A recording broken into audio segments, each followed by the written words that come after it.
Maria and Joao had been together for 3 years when they finally decided to move in together. They had spent weeks searching for the perfect apartment in Lisbon, and when they found it, they knew it was the one. The apartment was bright, spacious, and had a beautiful kitchen that Maria immediately fell in love with. She imagined cooking elaborate meals for Joao and hosting dinner parties with their friends.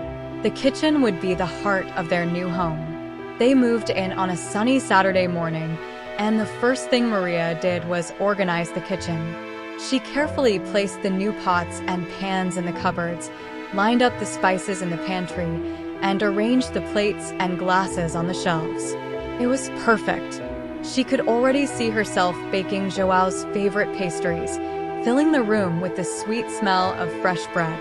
That evening, as they sat down for their first dinner together, Maria felt an overwhelming sense of contentment. This was the beginning of their future, and it was going to be wonderful. But as the days passed, Maria started noticing strange things happening in the kitchen. The first time it happened, she was preparing breakfast. She had placed a loaf of bread on the counter, and when she turned to grab a knife, the bread had moved to the other side of the kitchen. She laughed it off, thinking she must have been mistaken. But then it happened again and again, until it became impossible to ignore. One evening, while she was cooking dinner, the gas stove turned on by itself. The flames roared to life, startling Maria. She quickly turned it off, but the feeling of unease lingered. She told Joao about the incidents, but he brushed them off, saying she was just stressed from the move. However, Maria couldn't shake the feeling that something was wrong. The kitchen, which she had once loved, now felt oppressive. It was as if the walls were closing in on her. She started spending less time cooking and more time ordering takeout. Joao noticed the change, but didn't press her about it.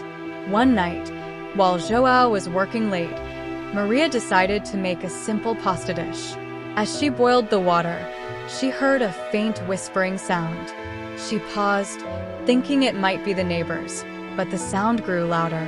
It was coming from the walls of the kitchen. She could make out words, but they were in a language she didn't understand. The whispers were frantic, as if they were trying to tell her something important. Terrified, Maria turned off the stove and ran out of the kitchen. She waited for Joao to come home, but she didn't tell him about the whispers. She didn't want him to think she was losing her mind. As the days went by, the kitchen's strange behavior escalated. The lights flickered on and off, appliances malfunctioned, and Maria could swear she saw shadows moving out of the corner of her eye. She started to dread entering the kitchen, feeling as if something malevolent was lurking there. One evening, Maria couldn't find the courage to enter the kitchen at all. She sat on the couch, clutching a blanket around her, when Joao came home. Seeing her pale and trembling, he finally took her concerns seriously. He suggested they spend the night at a hotel, and Maria readily agreed. That night, away from the apartment, Maria slept peacefully for the first time in weeks. But Joao couldn't shake the feeling that something was wrong.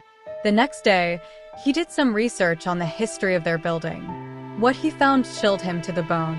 The apartment they were living in had once belonged to a man named Senor Carvalho, a renowned chef who was obsessed with his work.